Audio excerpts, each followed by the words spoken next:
preguntas, porque ya nos hemos quedado en las preguntas. Y así vamos a ir repasando lo que ya hemos visto. La pregunta es, marque el enunciado incorrecto sobre el asma. Se asocia a un factor inmunitario, existen más de 100 locus descritos, un factor de riesgo es la rinitis alérgica, el diagnóstico de asma se realiza a los 2 años, las sibilancias recurrentes no atópicas suelen desaparecer en etapas preescolares.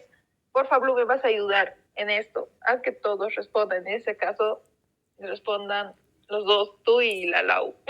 Ya, Laura responde, ¿por las buenas o por las malas? Oye, pero tú también tienes que responder. Ya, chicos, analicen bien y cuando tengan las respuestas, Blue, me avisas.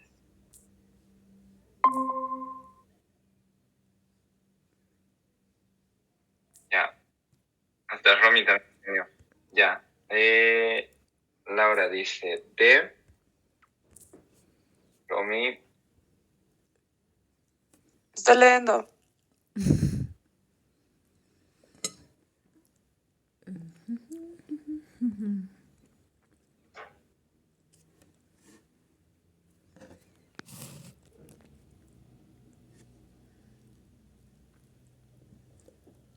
A ver, yo también digo D.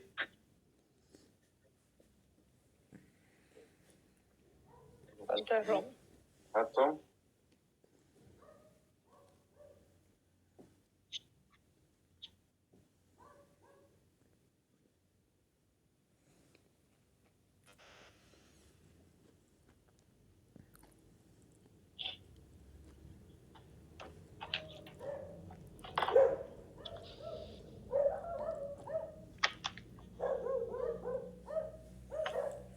Vamos.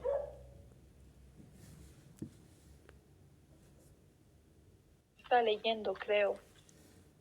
Ya respondió, dijo C, la Romina dijo C. Ah, ya he respondido. Recién me apareció. Entonces, tenemos ya, una vamos C a y analizar dos un poco D. esta pregunta. Ya, entonces vamos a analizar por qué es la D. Está muy bien, la D. ¿Por qué? A ver, dice aquí, tenemos que leer bien la pregunta. En las preguntas de la residencia siempre va a haber trampitas. En este caso tienen que enfocarse en lo que les está pidiendo. En este caso le está pidiendo un enunciado incorrecto, o sea, algo que no es correcto respecto al asma. ¿Se asocia un factor inmunitario? Sí, porque hemos incluso hablado de la leche materna, hemos dicho que prácticamente un déficit inmunitario actúa y puede causar al asma como un factor de riesgo. Entonces, ¿se asocia un factor inmunitario? Sí. ¿Existen más de 100 locus descritos? Sí, porque hemos dicho que hay una parte biológica y una parte genética. Y en la parte genética hemos hablado de 100 locus descritos que aumentan la susceptibilidad de una persona a tener asma, ¿no? Después hemos dicho un factor de riesgo es la rinitis alérgica específicamente, y ahí nos estamos refiriendo a ¿qué? A un asma atópica, porque hemos dicho que eso es el asma puede actuar en asociación con una enfermedad de base, en este caso la rinitis alérgica. También hemos hablado de lo que es el diagnóstico del asma. ¿Y por qué hemos dicho que no sería verídico realizar un diagnóstico antes de los 3 años? Porque justamente la espirometría, para que sea un valor verídico, se hace a partir de los 3 años. Entonces, por esa razón, este inciso está incorrecto. Después hemos dicho las sibilancias recurrentes no atópicas suelen desaparecer en etapas preescolares. ¿En qué etapas hemos dicho que se presenta lo que es el asma? En la etapa preescolar. Preescolar, escolar, y luego puedes remitir o no puedes remitir. Entonces, por lo tanto, este inciso es correcto. El que sería incorrecto sería este porque es en 3 años. ¿Hay alguna duda, chicos, de esta pregunta? Paso a la siguiente. Un ratito, Carlita. El diagnóstico por espirometría nos dijiste que es a partir de los 3, pero también, exacto, por más que usemos un tratamiento, por ejemplo, usemos salbutamol, y si funciona, igual no podemos hacer el diagnóstico todavía de asma. Hasta que cumpla 3 años. Podríamos realizar un diagnóstico, exacto. Tendríamos que hacer un diagnóstico empírico. O sea, lo que nos va a dar un diagnóstico confirmatorio de lo que es el asma es la espirometría, ¿no?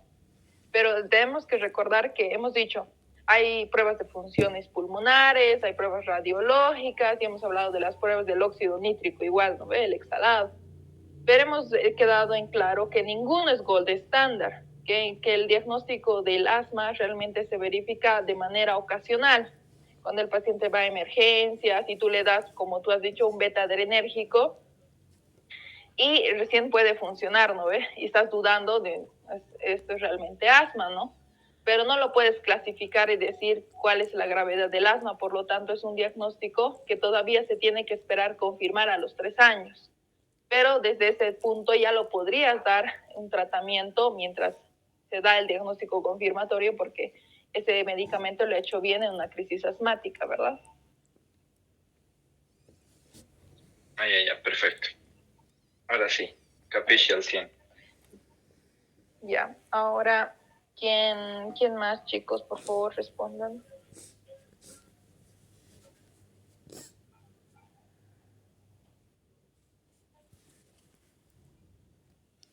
Siguiente. Nadie más, ¿no?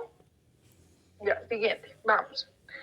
Este es un caso clínico, chicos, y quiero que aquí, como en esta pregunta, les he recalcado cosas, ¿no ve? De otro color, para que se vayan dando cuenta. Y quiero que ustedes, al ver un caso clínico, detecten qué datos les sirven y qué datos no les sirven. Por ejemplo, aquí habla de un paciente de 4 años de edad.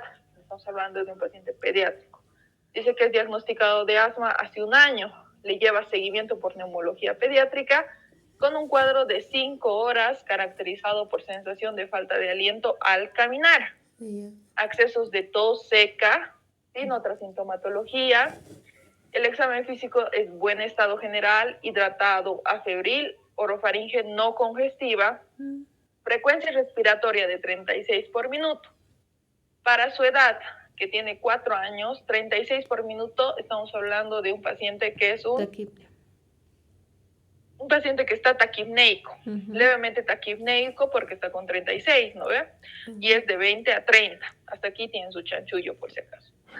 Después, adecuada mecánica ventilatoria, una auscultación con sibilancias al final de la expiración, estamos hablando del final de la expiración. Una frecuencia cardíaca de 96 por minuto, saturación de 95, el resto sin particularidades. Marque el enunciado correcto. Incurre con una crisis asmática moderada, una crisis asmática leve, se asocia a un reflujo gastroesofágico, se realiza una placa radiográfica para confirmar el diagnóstico, tiene neumonía. ¿Cuál es la respuesta?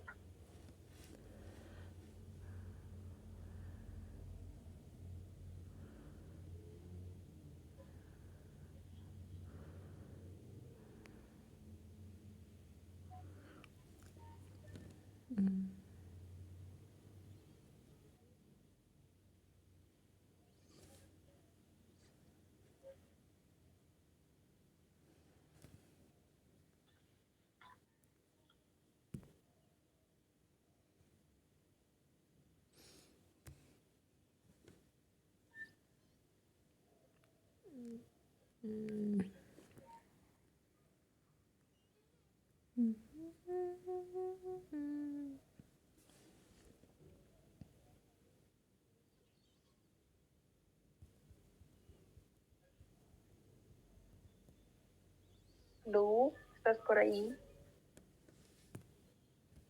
Sí, estoy esperando a que las chicas respondan. Ya. Todavía no respondieron. Romy dice B. Ya. Lau. Ya. A ver, incorrecto. No, sí estaría. Realizar una placa para confirmar el diagnóstico, pero si no hay un...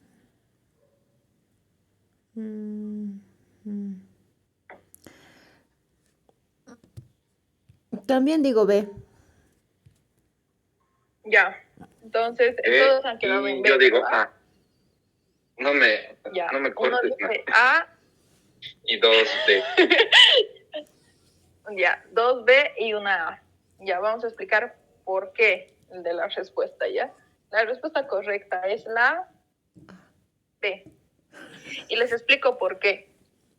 Ahora vamos a hablar de los factores que nosotros tenemos que ver importantes en nuestro caso clínico. Vamos a analizar nuestro caso. Nos está hablando de un paciente de 4 años, de una edad pediátrica. Dice que tiene asma diagnosticado. Por lo tanto, si ya tiene asma, nosotros ¿qué nos importaría saber cuando un niño tiene asma? Su gravedad, ¿verdad? Entonces, si ya está con un neumólogo pediátrico, tiene un cuadro de 5 horas caracterizado por sensación de falta de aliento al caminar. Falta de aliento al caminar. La falta de aliento es un síntoma del asma, ¿no ves? Pero al caminar, accesos de tos seca, sin otra sintomatología. ¿Ya? Acuérdense de las letras que están en morado, porque vamos a volver atrás de las diapositivas, en la diapo que he explicado esto. Y dice, el examen físico tiene un buen estado general, está hidratado, está febril, su orofaringe no es congestiva. Entonces, aquí dice una frecuencia respiratoria de 36 por minuto. La frecuencia respiratoria es importante, sí, porque nos dice si un paciente está taquipneico, y en el asma recordemos que tiene un proceso compensatorio de lo que es la taquipnea para romper la obstrucción, ¿no ves? Entonces dice adecuada mecánica, ventilatoria, auscultación, sibilancias al final de la expiración. Hay una clasificación que hemos dicho que dan las sibilancias al final de la expiración. Entonces, todos estos datos nos tienen que llevar a una tabla. ¿Cuál es esa tabla? La que hemos visto justamente aquí. Entonces, nuestro paciente, ¿qué tiene?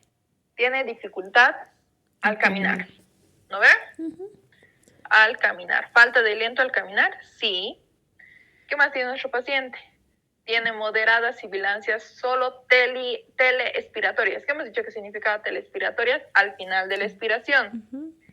Entonces, también dice que la frecuencia respiratoria está aumentada, y si está aumentada la frecuencia respiratoria. Entonces, ¿de qué estamos hablando aquí? En este caso clínico, de una crisis asmática leve. ¿No ve? Por todos los datos que hemos remarcado acá. La falta de aliento al caminar, accesos de tos seca, sin otra sintomatología. ¿Y por qué no es una moderada? Como ya han puesto aquí, por el mismo cuadrito, para que vean que esto es importante. Porque los síntomas de falta de aliento no es al caminar, sino es mientras el paciente está en reposo, ¿ya? Y aparte que, bueno, coincidiría con una frecuencia respiratoria aumentada, respectivamente, pero las sibilancias no solamente están al final de la expiración, sino también están en toda la expiración, no solamente al final. Entonces, por esa razón es una crisis asmática moderada. Volvemos a nuestro casito. ¿Qué más nos dan las opciones? Nos dice, se asocia a un reflujo gastroesofágico. ¿Qué hemos hablado del reflujo gastroesofágico? Es un diagnóstico diferencial. Pero ¿por qué no sería un reflujo gastroesofágico? ¿Por qué, chicos?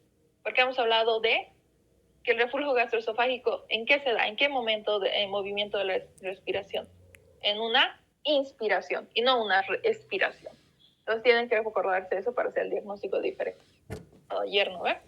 Ahora, realizar la placa radiográfica para confirmar el diagnóstico. ¿Qué hemos dicho de las pruebas complementarias? Que la radiografía como tal no nos sirve de mucho, porque incluso hemos hablado que hay signos sutiles que no nos podrían llegar al diagnóstico. Hemos dicho que prácticamente la radiografía no nos sirve de mucho. Ahora, que tenga neumonía, pues tampoco, ¿no? Porque como han podido ver, no está la orofaringe congestiva. Si una orofaringe estuviera congestiva, podríamos sospechar de alguna infección, una inflamación, pero incluso las sibilancias en la neumonía, no solamente son sibilancias en la neumonía, sino que también se escucharía como estertores, aparte que nos hablaría de una placa radiográfica que han sacado con algunos signos neumónicos, ¿no? Pero no nos está hablando de eso, por lo tanto, la respuesta correcta es incurre con una crisis asmática leve. ¿Hay alguna duda de esta pregunta, chicos, o de este caso clínico? ¿O les ha quedado claro esta parte? Una cosita. La frecuencia respiratoria en el cuadrito también dice que por encima de 30 normalmente es desde la grave. Y el otro no nos especifica, claro, nos dice que está aumentado la frecuencia respiratoria, pero no nos dice hasta qué nivel. Claro, pero lo que tú tienes que tomar en cuenta son más que todo todos los datos que te dan, no solamente un dato. porque si nos daríamos cuenta solamente en la frecuencia respiratoria, estaríamos incurriendo en todo, ¿no? Porque recordemos que en todo el asma en realidad se da una frecuencia respiratoria aumentada, porque es un mecanismo de defensa del cuerpo, ¿no? Un mecanismo de defensa del cuerpo, solamente cuando no se va a dar, digamos, no hay parámetros exactos, la leve y en la moderada, pero sí se hablaría de una grave en el hecho de que está mayor a 30 respiraciones por minuto, por ejemplo, ¿no ve? Pero esto es un ¿cómo te digo? Un parámetro ambiguo, por eso es de que no puedes tomar solamente uno de los criterios, tienes que tomar todos los criterios en general para dar un diagnóstico de gravedad, porque si nos fijamos, si solamente nos fijaríamos en la frecuencia respiratoria, podría ser múltiples respuestas. Por eso tienes que fijarte en la gravedad del caso, por ejemplo, en la falta de aliento, cómo está el paciente, incluso nos tenemos que fijar el estado de alerta que está el paciente, porque recordemos que incluso hemos hablado del tórax silente, ¿no ve? Que en el cual eso ya es un signo de gravedad, en el cual no se escucha nada, ¿no ve? Uh-huh. Entonces, la recomendación siempre, chicos, en todo caso que vean, es traten de asociarlos, y estas tablas generalmente que se les muestra en el libro son resúmenes, pero que tienen que saber interpretarlos bien y más que todo en el hecho de que tienen que asociar síntomas en un caso clínico, porque si tomas nomás uno de ellos, no les va a salir el diagnóstico, ¿no? Como dice Blue, si tomaríamos solamente la frecuencia respiratoria, no nos dan parámetros específicos, podríamos confundirlo con cualquiera de las tres, pero en este caso estamos asociando todo, ¿no ve? Y ese es justamente el hecho del caso clínico, tratar de asociar los síntomas para saber la gravedad del paciente y utilizar todos los parámetros para sacar el diagnóstico. No sé si he respondido a tu pregunta, Blue, o me he perdido. Sí, está bien, perfecto. Ya. ¿Alguna duda más, chicas? No. Ya. Ahora vamos a seguir con este. Esta es una pregunta, chicos. Dice, en relación a los exámenes complementarios, marque el enunciado correcto. En la radiografía se evidencia datos de hiperinsuflación pulmonar. La espirometría en un niño no asmático tiene el volumen expiratorio máximo del primer segundo entre 3 y 4 y la relación del volumen expiratorio máximo y la capacidad vital forzada. La respuesta al broncodilatador mejora el volumen expiratorio máximo del primer segundo más de 12%. Y el flujo expiratorio máximo es el gold estándar para el asma. La gasometría muestra un dióxido de carbono parcial aumentado. Entonces, ¿cuál creen que es la respuesta, chicos? La revisión de evidencia en datos de hiperinsuflación pulmonar. ¿Y eso dónde hemos hablado? Hemos hablado de las funciones pulmonares, ¿no ve? ¿Qué hemos dicho de las funciones pulmonares en las pruebas complementarias? Uh-huh.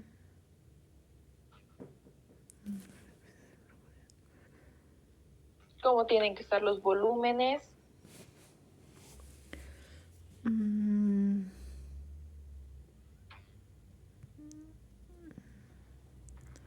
Creo que es la C.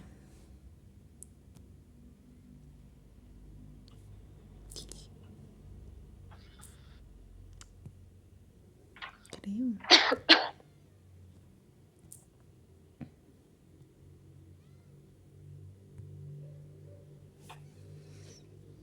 A ver, dos personas dicen C y por mi parte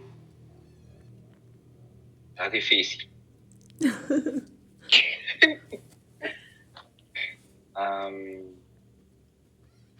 B. Ya. Entonces, ¿cuál sería la respuesta correcta? Es la D. ¿Por qué? ¿Por qué Blue has pensado que es la D? Porque la vi en Google Maps. En Google. Google Maps. Maps. Sí, Google, Oye, señor, sorry. En Google Está bien Maps, que no como me que estoy segura. ubicando, pero no es para tanto. Estoy segura que lo buscó él o en sus libros, por eso tardó mucho. No, sino que recuerdo que la respuesta broncodilatador mejora el BEPS al 12%. El que estaba en duda era con la D, la E y la B, porque no recuerdo, no entendí bien la parte del volumen expiratorio, porque mi doctor de neuma era pésimo. Esa es mi defensa. Ya, entonces hemos hablado justamente de este tema, chicos, en lo que son las funciones, en la función del pulmón, ¿verdad? En lo que hemos dicho del expiratorio, hemos visto cómo se lee la expiración, ¿no ve? Y prácticamente hemos hablado de las anormalidades de la función pulmonar, en la cual hemos dicho que la espirometría, que nos daban los datos de la espirometría, que era el volumen expiratorio forzado del primer segundo, que era bajo. Después hemos dicho que la relación entre el volumen expiratorio forzado y la capacidad vital forzada es menor a 0,8, ¿no ve? Y aparte hemos hablado de unas bandas y demás. Entonces aquí la respuesta correcta era el flujo expiratorio máximo, es el gold estándar para el asma. ¿Por qué? Por el hecho de simplemente que les he mencionado varias veces, les he dicho, chicos, no hay una prueba complementaria a la gold estándar. Simplemente todas las pruebas que realizamos son de confirmación o pues las tomamos de rutina, pero ninguna prueba se ha considerado hasta el día de hoy una gold estándar. Entonces ustedes al hecho de leer las preguntas tienen que darse cuenta en este caso dice Blue, y tiene razón, ¿no?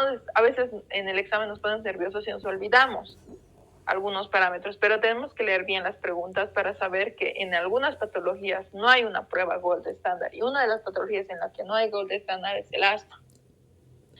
¿Por qué hemos hablado de la gasometría, que tiene un dióxido de carbono aumentado? Tienen que acordarse en el hecho del video, ¿no ve que decía que se acumulaba dióxido de carbono en el pulmón, pero no podía ingresar el oxígeno? Por lo tanto, si nosotros le sacábamos una gasometría a nuestro paciente, ¿qué estaría aumentado? El dióxido de carbono, ¿no ves?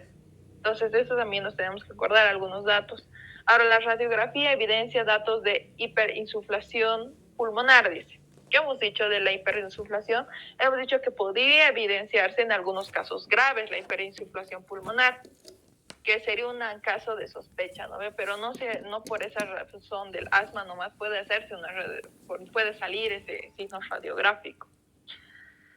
También hemos hablado de los volúmenes, que son importantes de la capacidad vital forzada. Hemos hablado del volumen expiratorio máximo, de sus relaciones.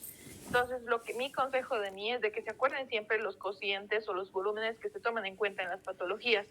En este caso, siempre se van a hablar de los volúmenes expiratorios máximos y la capacidad vital forzada. Y además tienen que acordarse que el volumen expiratorio máximo en la expiración siempre va a ser más al 12%. Y ¿qué más les quería decir? Ya. Y también en el hecho de que la espirometría en un niño no asmático va a ser, y la relación, tiene una relación justamente con el volumen expiratorio de la capacidad vital forzada. Entonces, estos tres datos se toman en cuenta de forma separada.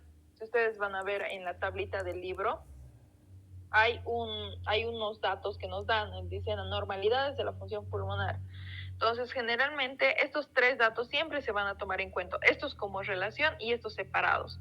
Entonces, es por eso la razón. Ahora, el broncodilatador mejora el volumen expiratorio máximo más del 12%, sí, porque hemos hablado justamente de que la patología prácticamente se da en la expiración, y lo que nosotros buscamos con el broncodilatador es aumentar la dilatación y promover de que no haya broncoconstricción, ¿no ve? Entonces, con esa razón va a mejorar el volumen expiratorio. Entonces, por esa razón es de que hemos dicho que más del 12% tiene que mejorar ese broncodilatador. Esos son más datos numéricos que tienen que tener en cuenta en el hecho de que les pueden dar una pregunta como esta, pero ya saben las formas, digamos, en las que podrían descartar esta pregunta. No sé si tienen alguna duda o hay algo que no han entendido aquí.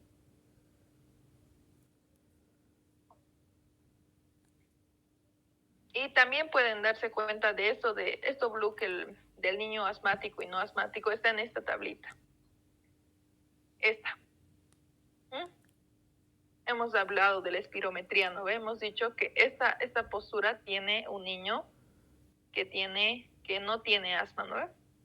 Y aquí vemos un niño no asmático, va de 3 a 4, ¿no ve? En cambio, un niño asmático, ¿dónde es su punto de corte? Es aquí, ¿no ve? Donde se empieza a doblar, que es de 2 a 3. Entonces, en un niño asmático, incluso el volumen expiratorio forzado es de 2.1, ¿ya? Y en un niño no asmático es de 3.4. Volvamos al caso clínico. Entonces aquí si la espirometría de un niño no asmático tiene entre 3 y 4 y la relación de volumen expiratorio forzado y la capacidad vital forzada. Entonces hemos visto la gráfica y dónde es el punto de corte del niño no asmático, justamente es entre 3 y 4. Y del niño asmático es de entre 2 y 3. Entonces por esa razón es esa respuesta correcta. Capish. Ya. Ya, entonces, ¿hay alguna duda respecto a esto, chicos? ¿O les aclaro algo más que no hayan podido entender? Pasamos.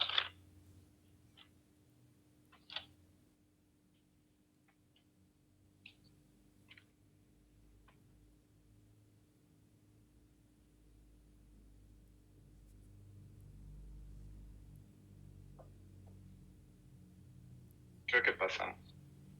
Siguiente. Ya. Siguiente. Ya.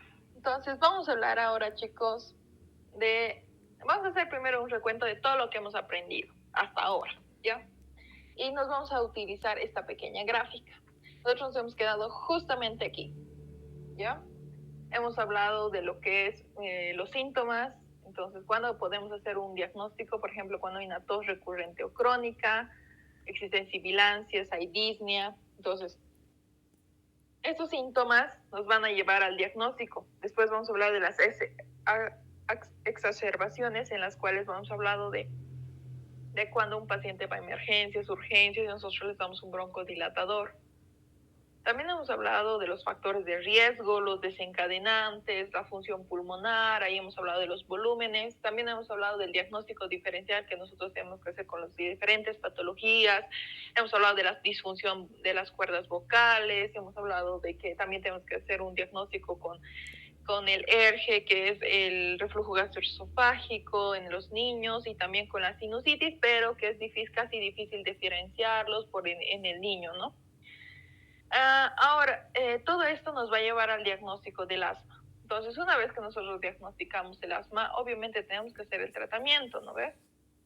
Y esto lo vamos a hacer mediante 5 pasos. Entonces, los 5 pasos o los 5 componentes, como dice en el libro del tratamiento, son la evaluación y la vigilancia, en la cual van a dar los conceptos de la gravedad del asma y su control. Vamos a hablar de lo que es la gravedad del asma, la intensidad de la enfermedad, su evaluación. También se va a dar de la evaluación del tratamiento, cómo es la evolución de los pacientes que no tienen tratamiento. Vamos a vigilarles, vamos a hacer el control. Gravedad y control. Quiero que se acuerden de estos dos términos porque los vamos a repetir mucho. Entonces vamos a medir los efectos adversos que tiene cada tratamiento, porque todos los tratamientos a largo plazo y la mayor parte de los corticoides inhalados que nosotros vamos a emplear en esta enfermedad van a tener efectos adversos, ¿ya? En la educación vamos a hablar de los elementos clave que nos van a ayudar a nosotros a educar y hacer el conocimiento correcto de la enfermedad a los papás y a los niños. Después vamos a hablar de los controles de los factores ambientales asociados. Ya hemos hablado cierta parte de los ambientales, cómo podemos controlar el entorno del niño para que no desencadene una crisis asmática, los trastornos asociados, como ser la asma atópica. Los medicamentos que debemos emplear, vamos a hablar de los controladores a largo plazo y los alivianadores rápidos que necesitamos en los casos de urgencia. Vamos a hablar de las exacerbaciones. En las exacerbaciones, en las crisis asmáticas como tal, va a haber un tratamiento, cómo lo vamos a manejar, las características de riesgo alto, el plan de acción que tenemos que tener, incluso en el hogar, ¿no? Que es importante, ya que cómo le podría salvar la vida a un niño asmático en tu casa que sabes que tiene asma, pero no puedes parar su asma, ¿no? Es importante que nosotros les sepamos y orientar a los papás qué tienen que hacer en el caso de que el niño no responda a su tratamiento de asma, tiene una exacerbación. Nosotros como médicos debemos tener un objetivo, nuestro objetivo con el tratamiento es tener un asma bien controlada. Reducir 2 factores, el deterioro y el riesgo de un paciente. El deterioro, evitar los síntomas crónicos, evitar los trastornos del sueño, porque hemos hablado que los niños se encuentran cansados, la necesidad infrecuente de los agonistas beta-adrenérgicos de acción corta. Entonces, mantener la función pulmonar, mantener la actividad normal, o sea, evitar la lesión pulmonar que hemos dicho que puede reservar el asma, el mantenimiento de la actividad normal, que el niño pueda desempeñar sus actividades con normalidad, reducir el riesgo, evitar exacerbaciones, que ya no haya muchas visitas de urgencias y hospitalizaciones. Entonces, todo esto debemos nosotros, vamos a lograr con el objetivo que es el controlar bien el asma. Nosotros nos vamos a también referir a esto de que nosotros debemos tener como un parámetro y decirles a los papás que es recomendable que ellos tengan 2 a 4 revisiones al año para tener un buen control del asma. Y nosotros evaluamos al niño mediante un semáforo. Como siempre, ¿se acuerdan que cuando hemos hablado de la espirometría hemos dicho, chicos, vean como una bandera, les dije? Este es el verde, este es el amarillo, este es el rojo. O sea, este rojo es grave, este es intermedio y este es leve. ¿No ve? Es lo mismo, nosotros nos tenemos que acordar del semáforo, ¿ya? Porque vamos a utilizar mucho el semáforo en esta enfermedad, así que acuérdense de rojo, amarillo y verde, ¿ya? Y para los mejores valores de la expiración forzada, entonces nosotros, la expiración forzada máxima, entonces vamos a poner un verde. Cuando la expiración forzada máxima responde al broncodilatador con el 80 al 100%, ¿ya? El amarillo, cuando responde del 50 al 80% con el uso del broncodilatador, significa que está el asma está parcialmente controlada, no está totalmente controlada. Este es controlado, este es un asma controlada, este es una asma parcialmente controlada y este es mal controlada. Cuando le aplicas el broncodilatador y es menos del 50% la respuesta del niño. Ya, ahora vamos a hablar sobre los elementos clave. Hemos hablado de las 5 etapas, ¿no? Que tenemos que tener para el tratamiento óptimo del asma. Entonces, la primera etapa se trata de la evaluación, la vigilancia, la monitorización de la actividad del asma. Entonces, nosotros tenemos que ver aquí el deterioro que va a tener el asma en el paciente, ¿ya? ¿Cómo es la frecuencia de los síntomas? Si son diurnos, si son nocturnos, si se dan las exacerbaciones se dan ante un factor desencadenante, cuál es el factor desencadenante. También tenemos que ver el uso de los agonistas beta-adrenérgicos de acción corta. También tenemos que ver tenemos que evaluarlos a los niños mayores de 5 años mediante la espirometría. Incluso se puede evaluar a los niños mayores de 3 años con la espirometría para ver si el tratamiento que le hemos dado va a ser bueno, está funcionando bien o está funcionando mal mediante el semáforo, ¿no? También tenemos que hablar del riesgo, ¿no ven? Del riesgo que tienen los pacientes al tener exacerbaciones asmáticas. También tenemos que tomar en cuenta que si los síntomas son frecuentes o son intermitentes para hacer el diagnóstico de la evaluación de este paciente.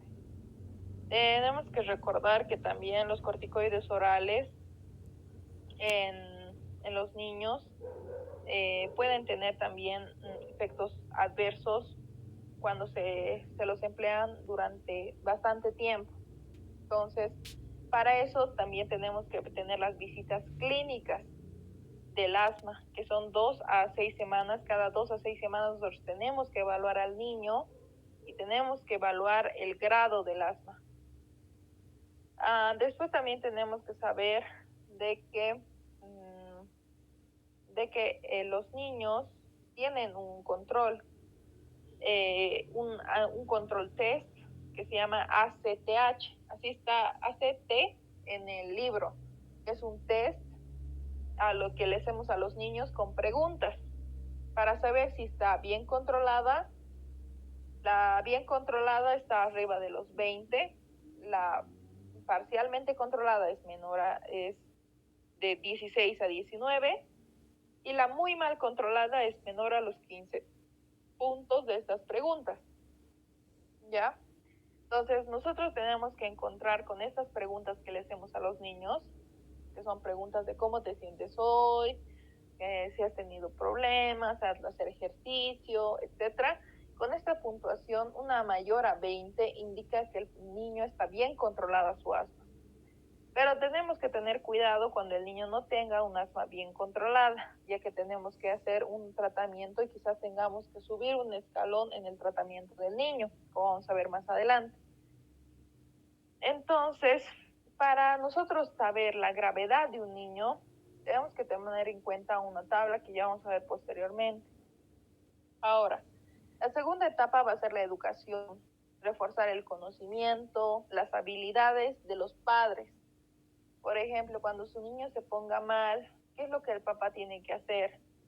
Tiene que tener conocimiento de la enfermedad. En este caso le vas a decir, tiene que llevarlo a un centro de salud, tiene que aumentar la dosis, el doble, incluso el triple de la dosis hasta llegar a un centro de salud. Entonces, todos esos parámetros tienen que tomarlos en cuenta los papás para el hecho de estar en una exacerbación. Pero eso no lo van a saber hasta que el médico lo indique o les explique, ¿no ve? Entonces, después tenemos los controles de los factores ambientales. Ahí tenemos el hecho de que se evite el humo del cigarro, se evite incluso vivir en ciudades que quizás tengan el aire más contaminado, en las ciudades en las cuales son industrializadas, cambiar de ambiente. Entonces, todo eso le va a favorecer al niño para que quizás no se desencadene una crisis asmática. También tenemos que hablar de los medicamentos, y ese es un tema un poquito pesado, pero lo vamos a tomar poco a poco. Después las exacerbaciones. Entonces, acuérdense, les dije del deterioro que tiene que tener y el riesgo. Esas dos palabras van a describir a la gravedad del asma.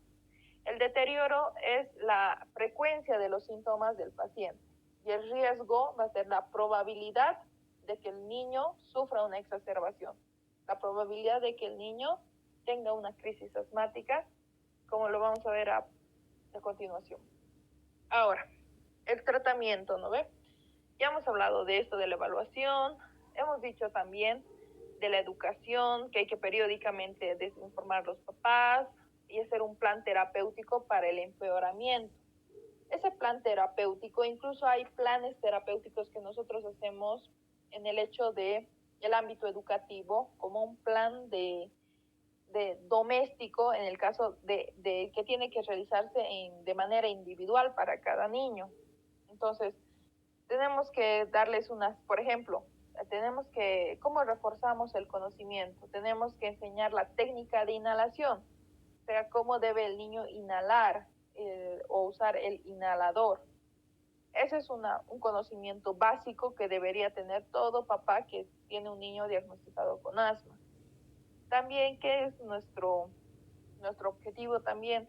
Tener un plan terapéutico en el cual tiene que tener unas recomendaciones dirigidas a reducir la inflamación y explicar también las expectativas, es decir, decirle, si usted hace esto, si usted se preocupa, su niño va a tener un buen control, va a tener un buen control óptimo, puede ser que mejore y le reduzcamos el tratamiento. Entonces tenemos que prácticamente en el plan de acción escrito del asma tenemos que tomar dos componentes principales, que es un plan terapéutico habitual, es decir, un plan terapéutico que le vamos a dar al niño con uso periódico de medicamentos y también otras medidas para mantener el asma controlada. Eso es un plan terapéutico habitual, es decir, que el niño tiene que tomarlo como un hábito. Y tenemos otro tipo de plan, que es el plan de acción, en el cual, que debe ser la familia en el caso del empeoramiento del asma. Ahí tenemos que hablarles de los indicadores de exacerbaciones para que el papá, al ver esos síntomas en el niño o al notar algunos signos en el niño, pueda darse cuenta que el niño va a entrar en una exacerbación o en una crisis asmática. Y también tenemos que ayudarle al papá a identificar qué medicamentos debe tomar y que debe siempre tener, como se dice, el contacto de un médico de cabecera en el caso de que tenga una crisis asmática o una exacerbación. Entonces, siempre en el caso de un niño con asma, chicos, siempre tiene que haber una comunicación abierta entre las dos partes, entre el médico y el paciente. Porque los niños no es igual que en el adulto, que puedan resistir varios tiempos sin oxígeno, ¿no? Es más fácil que un niño muera por asma que un adulto. Entonces, por esa razón, tiene que haber siempre una comunicación abierta, en la cual el paciente debe sentir confianza en el médico, informarle a su médico qué síntomas ha visto en el niño para ver si está funcionando el tratamiento o no está funcionando o hay que aumentar. Entonces tenemos que ayudar a que mejoren el cumplimiento de un plan terapéutico y actúen de manera oportuna y adecuada. También tenemos que tomar en cuenta que en el caso de que, digamos, al momento de nosotros hacer el cumplimiento de la administración diaria, puede ser de que el niño mejore su pronóstico y se tenga que retirar algunos medicamentos. Entonces, hay veces que se recetan los corticoides inhalados quizás diario y al momento de que los retiramos poco a poco, el niño empieza a respirar mejor, como viceversa. Entonces, nosotros tenemos que evaluar ese punto para que ver si está viendo un buen cumplimiento o un mal cumplimiento. Eso tenemos que evaluarlo mediante la anamnesis cuando les preguntamos a los papás si cómo está haciendo el cumplimiento de los niños, cómo está haciendo el ciclo, si cuántos ciclos ha consumido en un mes. Entonces así podemos evaluar cómo está yendo el cumplimiento o si no está cumpliendo el niño con el tratamiento para poder cambiar su plan terapéutico. Ahora, el otro punto va a ser los controles.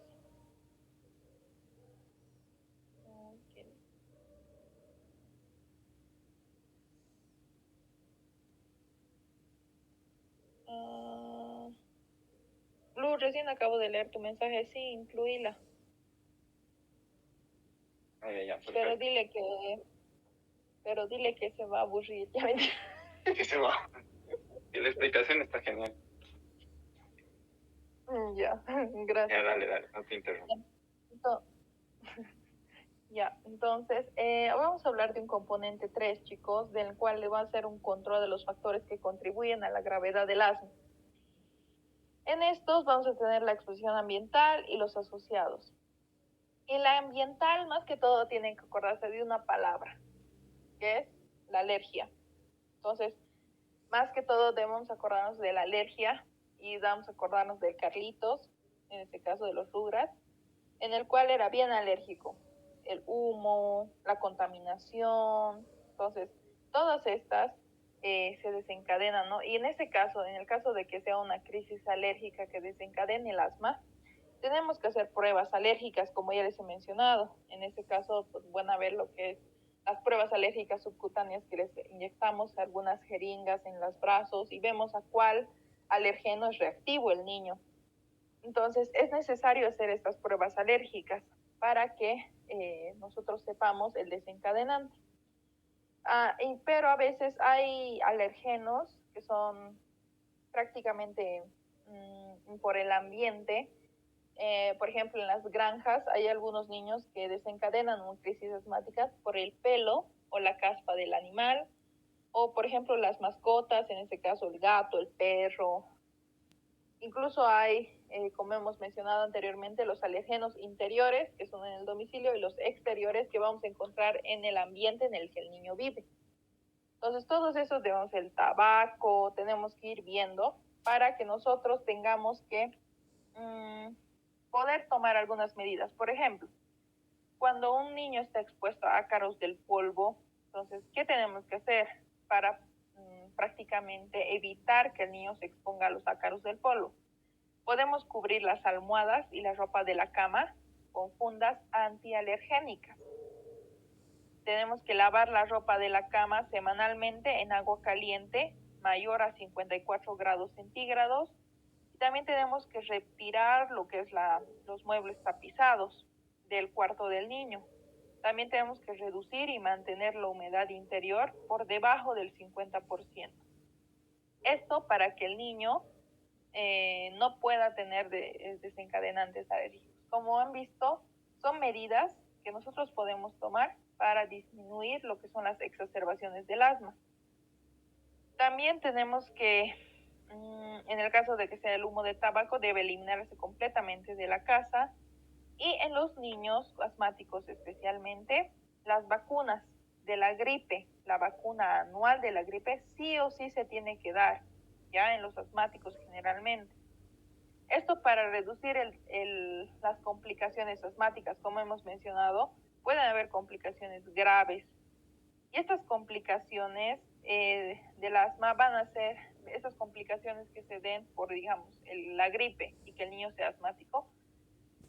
Entonces van a tener es la causante de la mayoría de las hospitalizaciones en niños. Entonces nosotros tenemos que ver justamente esas exacerbaciones y saber cómo tratarlas.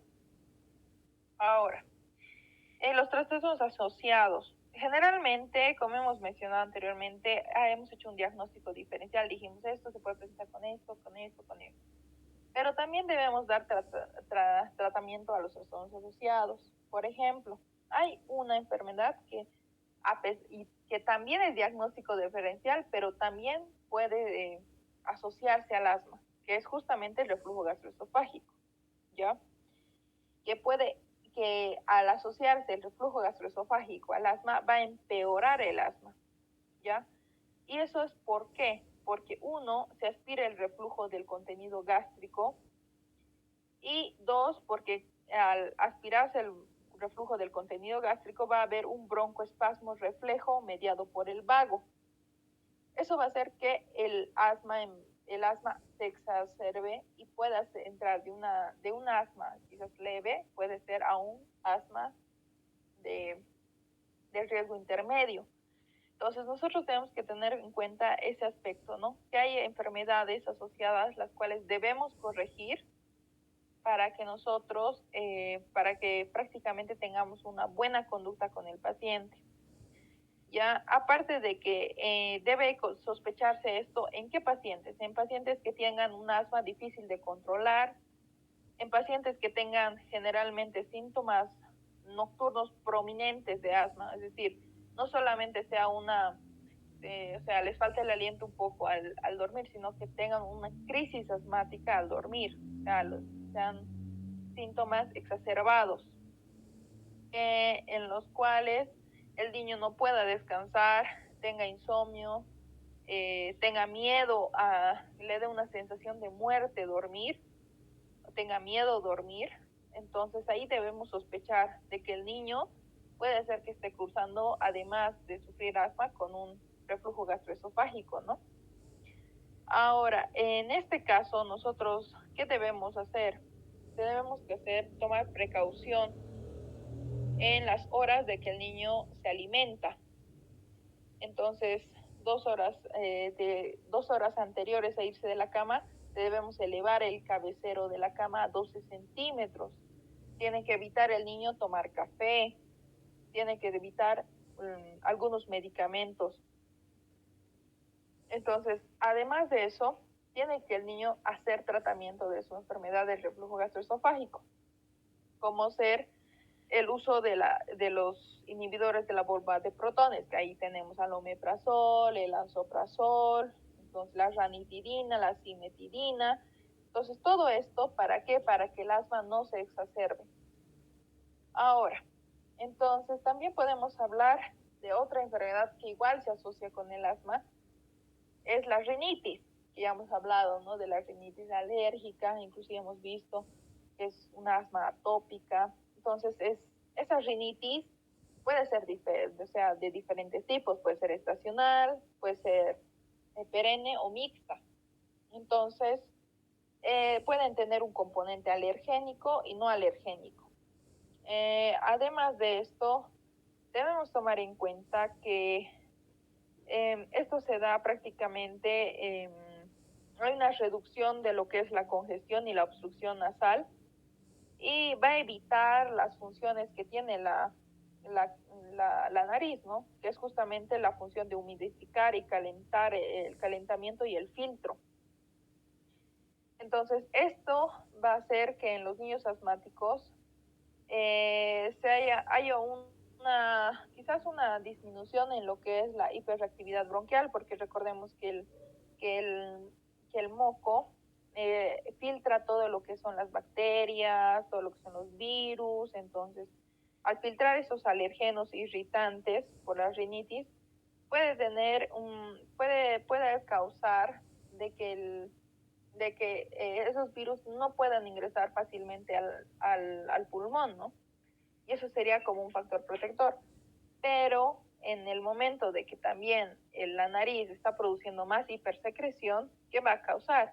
La inflamación nasal. Entonces, tiene su factor positivo y negativo contra el asma. Entonces, el niño generalmente va a hablar como un niño que tenga siempre la nariz tapada y que siempre necesite sonarse la nariz. Entonces, por esa razón tenemos que también tratar de identificar si el niño tiene rinitis o no para tratarlo. Ahora, también hay enfermedades sinusales, como hemos hablado, y la enfermedad sinusal puede empezar por una rinitis y puede hacerse una sinusitis, ¿no? En este caso, si se ha sospechado de esto, tiene que hacerse una radiografía y ahí tenemos que dar un tratamiento tópico con irrigaciones nasales, corticoides intranasales para disminuir la inflamación y quizás igual si es que se da una sinusitis debemos emplear 2 a 3 semanas antibióticos, ¿no?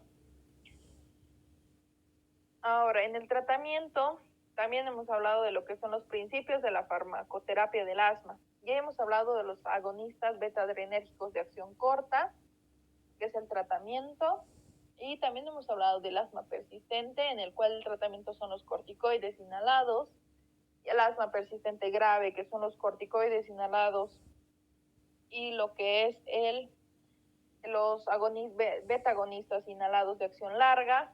Entonces, y en el asma persistente grave nosotros vamos a utilizar corticoides inhalados y agonistas beta-adrenérgicos de acción larga, ¿ya? Además de eso, debemos tomar en cuenta que debemos ver el hecho de la remisión quizás a un especialista. Hay distintos pasos que se van a ir controlando de acuerdo a lo que el paciente necesita. Pero debemos tomar en cuenta de que si un paciente ya está en el paso 4 o superior, debemos sí o sí remitirlo a un especialista. No solamente el pediatra debe hacerse cargo, sino debe hacerse cargo un neumólogo pediatra. Entonces, a partir del paso 4 o superior, sí o sí debe haber una remisión a un especialista. También vamos a emplear lo que son los AINES, ¿no? Que están en este caso, están el cromoglicato y el nedorcromilo, que esos nos van a ayudar para reducir el espasmo por ejercicio. También tenemos medicamentos que van a controlar la inflamación de forma continua, ¿no? Estos van a ser los corticoides inhalados, que está como 6 en el libro, A dosis altas puede ser la administración frecuente cada 4 días, pero tenemos que tomar en cuenta que tienen efectos adversos. Los corticoides sistémicos, en el caso de que los corticoides inhalados no den frutos, pero estos debemos utilizarlos, deben ser usados siempre por un especialista y mediante un estudio controlado. Después tenemos que tomar en cuenta los beta-agonistas de acción larga, como ya he mencionado, los inhalados, y los modificadores de leucotrienos, que son generalmente usados en la leve persistente. Como hemos hablado en la clasificación, tenemos dos tipos, ¿no ve? En la segunda clasificación tenemos dos tipos, una que es la intermitente y otra la persistente. Y la persistente se divide en leve, moderada y grave, ¿no ve? Estamos hablando de una leve persistente. Y recordemos que en la fisiopatología que nosotros hemos explicado anteriormente, hemos hablado de los famosos leucotrienos. Hemos dicho que hay una tormenta de leucotrienos que son proinflamatorios, que justamente van a medir lo que es la inflamación. Entonces, si nosotros modificamos los leucotrienos, ¿qué vamos a hacer? Disminuir la inflamación. Entonces, eso va a hacer de que justamente podamos controlar lo que es la secreción de moco y disminuir el edema, ¿no? Entonces, los modificadores de leucotrienos son parte del tratamiento del asma. Y además de esto, tenemos los antagonistas de receptores de leucotrienos, los cuales nos van a ayudar justamente en modificar justamente la cascada de Charles-Strauss de la inflamación. Ahora, los medicamentos. Vamos a comenzar con los medicamentos, que es el escalón 4 de nuestro tratamiento. Vamos a hablar de los medicamentos controladores y los vamos a ir mencionando uno por uno. ¿Ya? Los controladores son la teofilina. La teofilina, ¿cuál es la acción de la teofilina? Va a reducir los síntomas del asma y con la necesidad siempre, pero acompañado, o sea, la teofilina no puede entrar sola.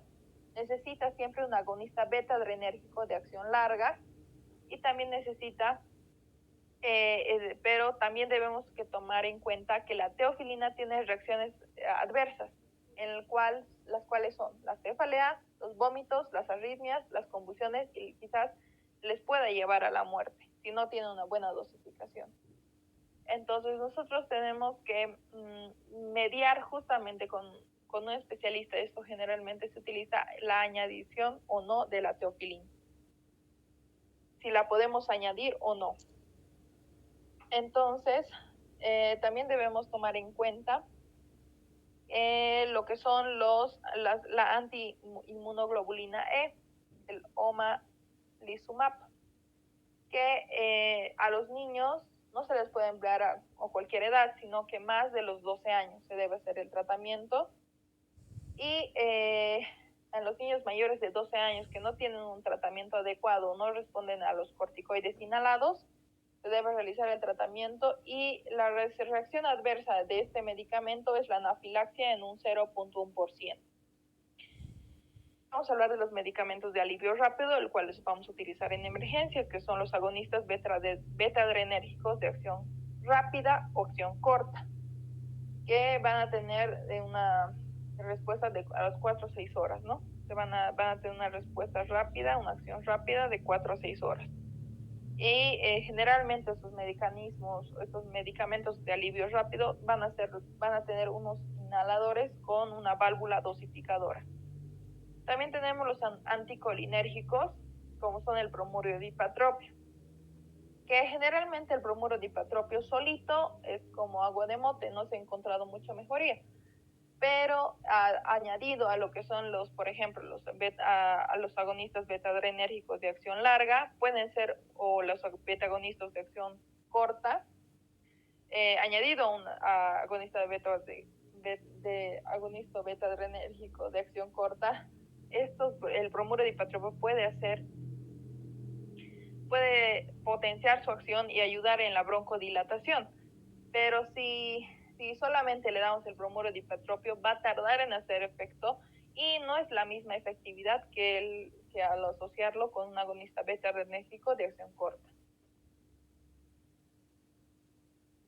Ahora, ya que les he mencionado todo ese tema, toda esa parte del tema, Vamos a analizar este caso clínico con lo que acabamos de leer. Eso es más que todo para ver si están entendiendo el tema o no.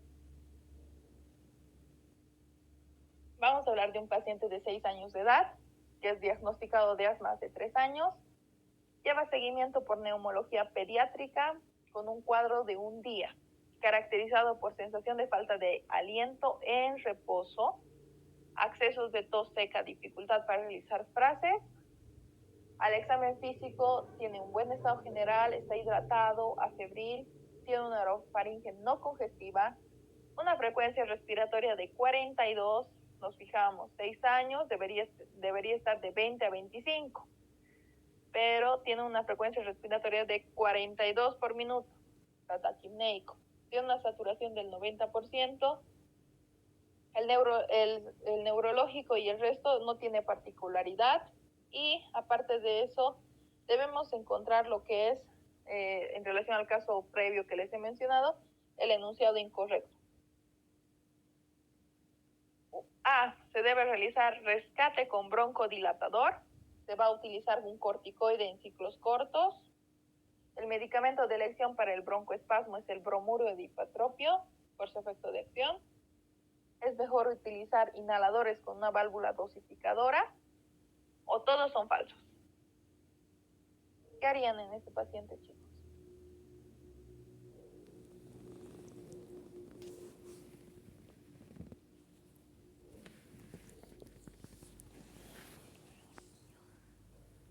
Bueno, chicos, ya saben, y también tenemos una colega más, que es Helen, que se está uniendo.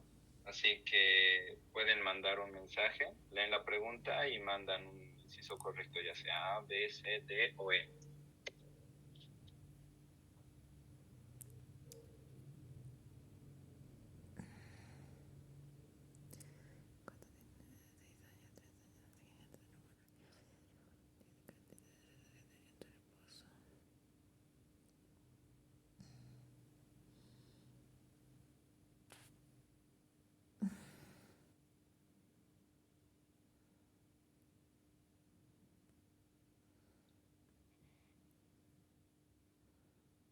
Por ahora tenemos una respuesta que es la A, Lau, Romy. Digo B. Tenemos una respuesta que es B, Romy.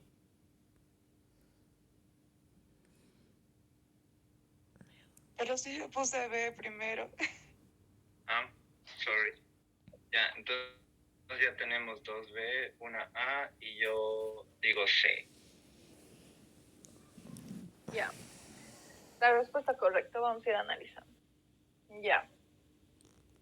Lo primero, chicos, para identificar el tratamiento y ver a un paciente, como les he dicho, es ver los signos. En este caso, estamos hablando de un paciente pediátrico por la edad. Aquí dice sensación de falta de aliento en reposo. ¿Ya? En ese caso, estamos hablando de un paciente que, ¿en qué grado estaría de dificultad respiratoria? ¿Cómo lo clasificamos a este paciente? Moderada. ¿Es leve, moderado, grave?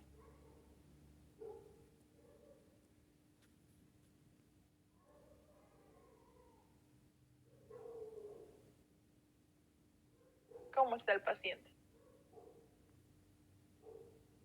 Grave. En grave, ¿ya? ¿Por qué?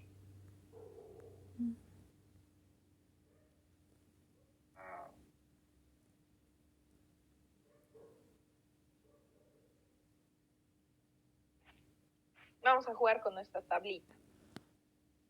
Entonces, aquí nos está diciendo sensación de falta de aire, ¿no ve?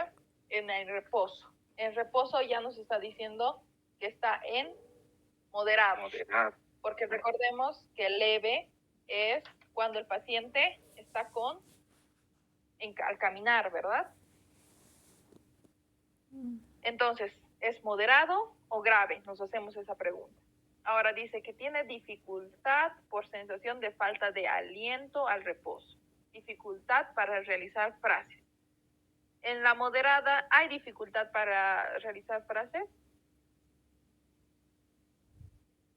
No. En la moderada hemos dicho frases cortas, ¿no ve? En la leve es frases largas. Y en la grave es palabras, ¿verdad? Entonces, tiene dificultad, podría ser la moderada, ¿no ve?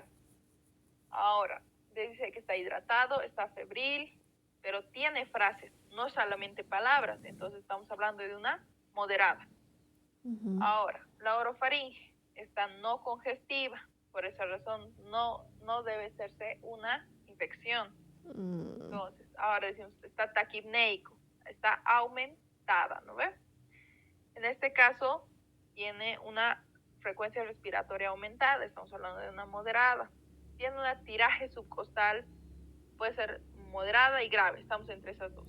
Ahora dice, tiraje subcostal leve. Vamos a ir a nuestra tablita y vemos el uso de músculos accesorios, ¿no ve? En este caso, en la moderada hay tiraje subcostal también, y en la grave igual hay. Ahora, la auscultación en las sibilancias son bifásicas. ¿Qué significa sibilancias bifásicas, chicos?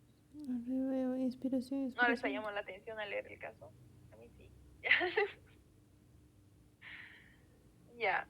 Bifásica se refiere al hecho de las sibilancias inspiratorias y expiratorias. Estamos hablando de que las sibilancias va a estar en todo el movimiento de la respiración, a lo largo de la inhalación y la expiración. Recordemos que las sibilancias solamente pueden estar en la expiración en el caso de una moderada y en la inspiración en el caso de una grave. Inhalación y expiración en la grave. Entonces, por lo tanto, vamos a ir a lo que es la saturación de oxígeno. Y nos está dando una saturación de oxígeno del 90%. Entonces, en el caso de que nos da una saturación de oxígeno, ¿seguiríamos pensando en una grave o en una moderada? En una moderada. Todavía está en el rango. Exacto, una moderada. ¿Por qué? Porque la grave es menor al 90%, ¿verdad? Entonces decimos que el medicamento de elección, para este caso moderado, que es, se debe realizar un rescate con el broncodilatador. Sí, ¿por qué? ¿Por qué debemos realizar un rescate con el broncodilatador? Por el hecho del cuadro de un día, ¿no ves? Porque no estamos diciendo un cuadro de 3 días, no estamos diciendo un cuadro de 4 días, estamos diciendo un cuadro de un día, ¿no ves? Pero estamos hablando de algo moderado, ¿no ves? No le podemos mandar hacia el paciente, entonces tenemos que realizar un broncodilatador porque posiblemente este paciente esté entrando a una crisis asmática, ¿no ves? Y el broncodilatador además tiene que tener corticoides en ciclos cortos. Esto le añade, ¿no ve? Porque los ciclos cortos siempre se van a dar en un caso de una crisis asmática. Y todos los inhaladores, chicos, y acuérdense bien esto, tienen una válvula dosificadora, la cual nos va a ayudar a nosotros a dosificar los medicamentos, ya que recuerden que hay algunos medicamentos que vienen en polvo.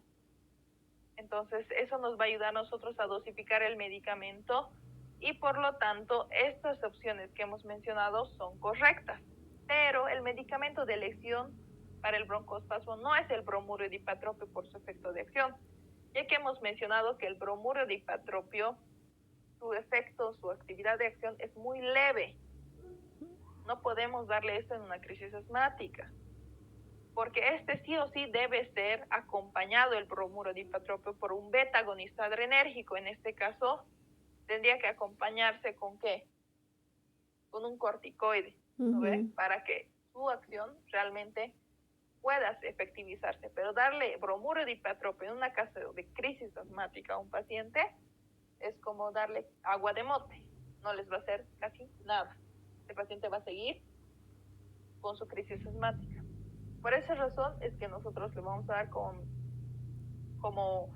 tratamiento a este paciente, le vamos a dar un broncodilatador, le vamos a dar un corticoide de ciclocorto porque le queremos rescatar de la crisis que el paciente está teniendo. Y también eso de evaluar al paciente en qué circunstancia está, nos se han dado cuenta que nos va a ayudar a tomar el tratamiento, porque si fuera leve, difícilmente le vamos a dar le vamos a dar un broncodilatador, pero no le vamos a dar un corticoide, ¿no ves?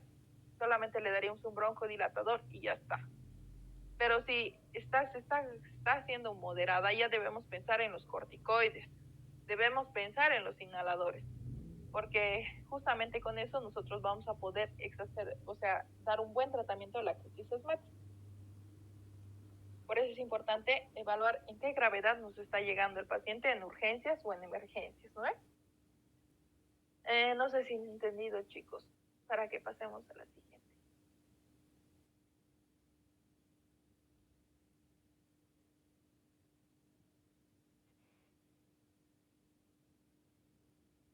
Vamos a la siguiente, ¿vale? Sí, creo que sí. Ya. Y justamente aquí está la tablita que nos va a ayudar incluso con esto. Para explicarles un poquito. Hemos clasificado ¿dónde a nuestro paciente? En moderada, ¿no? Entonces, aquí en la moderada, como pueden ver, podemos ver cómo está la función pulmonar, cuál es el cociente que nosotros vamos a encontrar, cómo va a ser la clasificación de la gravedad del asma es muy importante, si va a haber síntomas diurnos, son diarios. Entonces, esto nos va a ayudar prácticamente a la gravedad del asma e inicio del tratamiento de los pacientes que no tomen en la actualidad medicamentos controladores a largo plazo, ¿ya? Y en este caso, como ven aquí, en una moderada, ya es un escalón 3, en las cuales tienen que tomar un corticoide sistémico, un ciclo corto, una opción de corticoides inhalados, un ciclo corto de corticoides sistémicos. Entonces, eso debemos tomar en una moderada. Ahora, en una grave, debemos tomar los corticoides sistémicos, la opción de los inhalados, y además considerar un ciclo corto aparte de los corticoides sistémicos. Están viendo que en una crisis, nos va a ayudar esto a saber en qué estado está el paciente. Si es una leve, prácticamente lo que le vamos a dar es un corticoide sistémico, pero va a ser generalmente, no va a haber mucho en las casos de exacerbaciones, ¿no? Pero no, va a ser un escalón 2, no va a ser un escalón 3, en los cuales en la moderada nosotros debemos considerar un ciclo corto, un ciclo corto de corticoide sistémico para comenzar el tratamiento.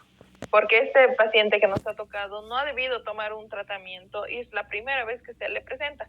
En el caso de que sea el inicio de su tratamiento, debe siempre tomar un ciclo corto de corticoide sistémico, en el cual, si es intermitente o es leve, todavía debe llevarse estudios. Por eso es de que el escalón 1 y 2 están vacíos. ¿Por qué? Porque tienen que tomarse un estudio de espirometría y demás. Pero aquí, ya que estamos hablando de una moderada y una grave, se deben tomar ya medidas desde el momento en el que el paciente ingrese a emergencias, ¿ya? También debemos hablar de otro caso clínico en este caso. Ahora dice que un paciente de 6 años, diagnosticado de asma hace 3 años, lleva seguimiento por neumología pediatra. Entonces acude a su control, refiere que los cuadros de broncoespasmos se presentaron al menos 2 días.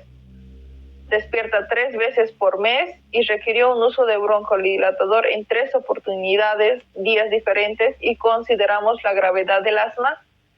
Marque el inciso correcto.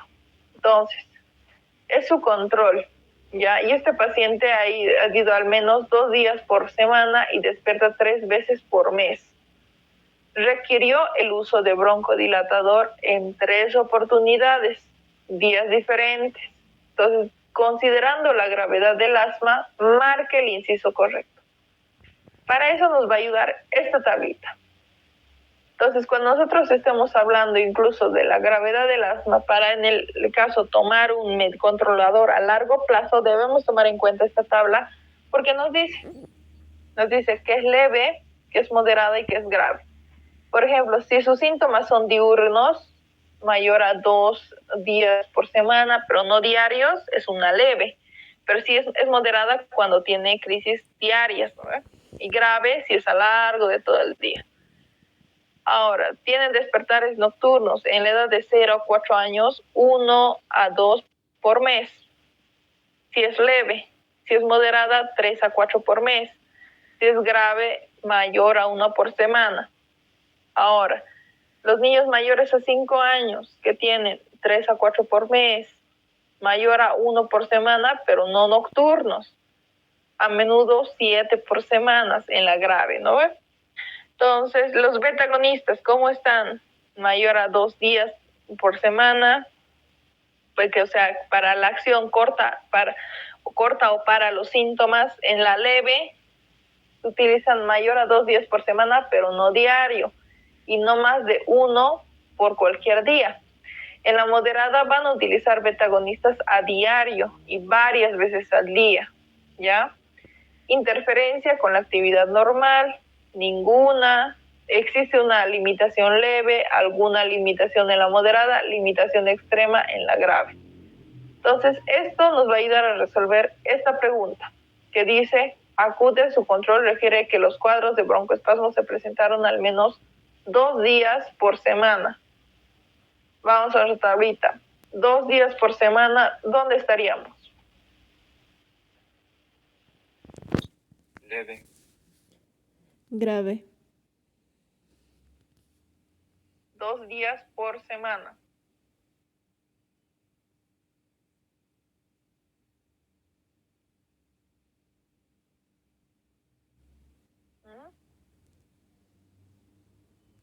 Vamos a ver, los chicos, la tablita.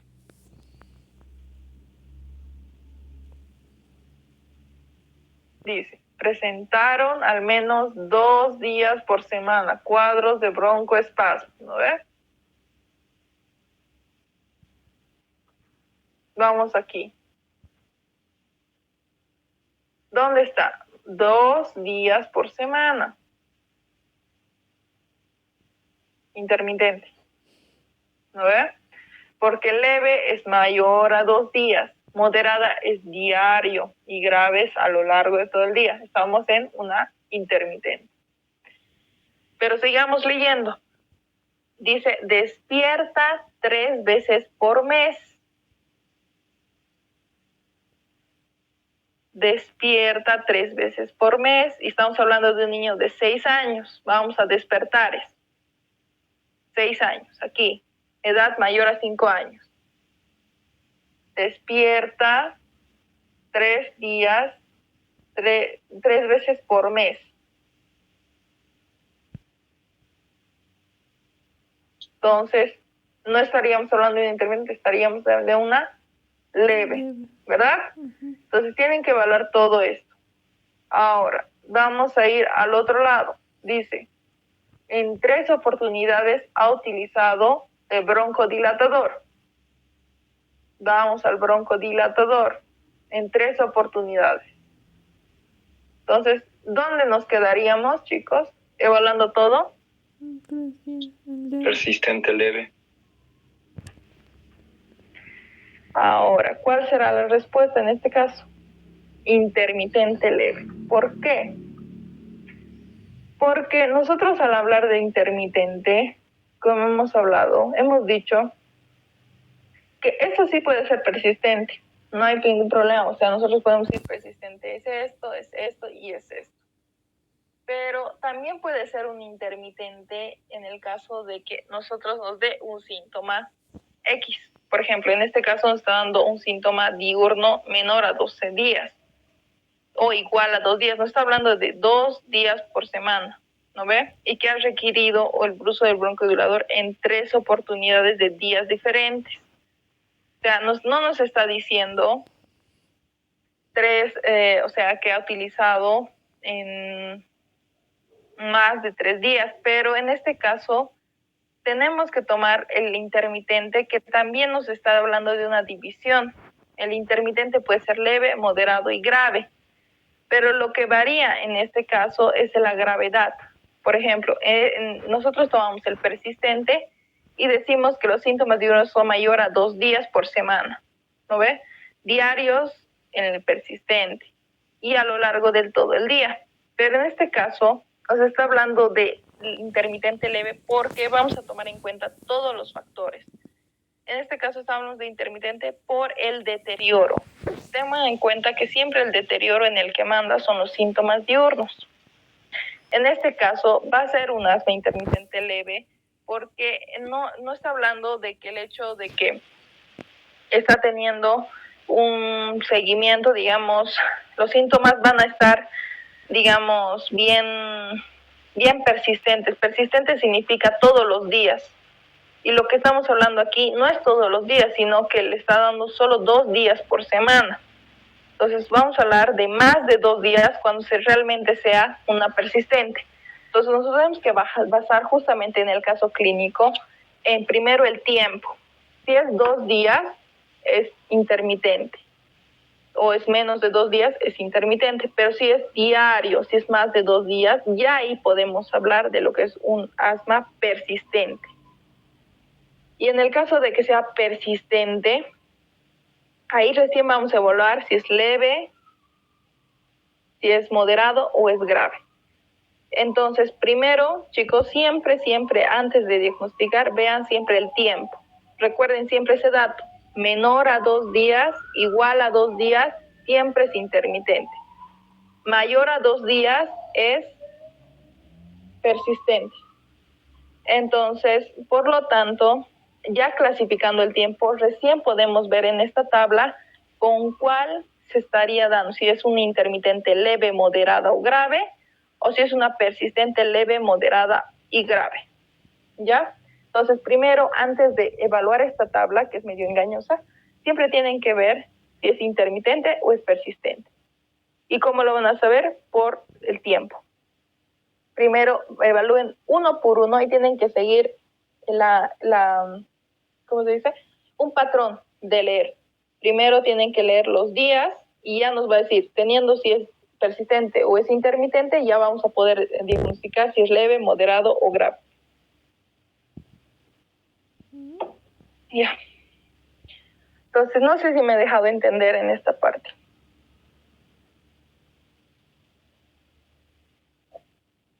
¿O no, Ale? Por mi parte, perfecto. Sí lo entendí. Chicas, ¿cómo es? ¿Quieren otra explicación o lo entendieron? Está bien. Sí, está bien. Ya. Vamos a seguir entonces, chicas. En la evaluación del control del asma, vamos a ver, o sea, ya hemos hablado de la gravedad, ahora viene el control. Entonces, tengan en cuenta que cada tablita, no les voy a hacer una preguntas al final del tema, por el hecho de que sé que se duermen y prefiero hablar cortito y tomarles examen para ver que están despiertos, ¿ya? No se han dormido. Ya, entonces, eso les va a hacer despertar un poquito. En los componentes del control, deterioro, por ejemplo. Vamos a hablar de un asma bien controlada en el caso de que los síntomas sean menores a 2 días, ¿ya? Pero no más de un mes al día. Vamos a hablar de una no bien controlada cuando los síntomas son 2 a una semana o múltiples veces o menor a 2 días a la semana. Muy poco controlado a lo largo de todo el día, ¿ya? ¿Cómo está controlado? Los despertares, en el caso de que sean la edad de 0 a 4 años, va a ser menor a 1 por mes. No bien controlada, mayor a 1 por mes. Y muy poco controlada, mayor a 1 por semana. ¿Ya? Toman en cuenta de que en las bien controladas y las no bien controladas vamos a tomar meses. Y la mayor parte del tiempo vamos a tomar meses. Pero en las semanas vamos a ver que en la muy poco controlada vamos a tomar ya incluso 2 semanas, ¿ya?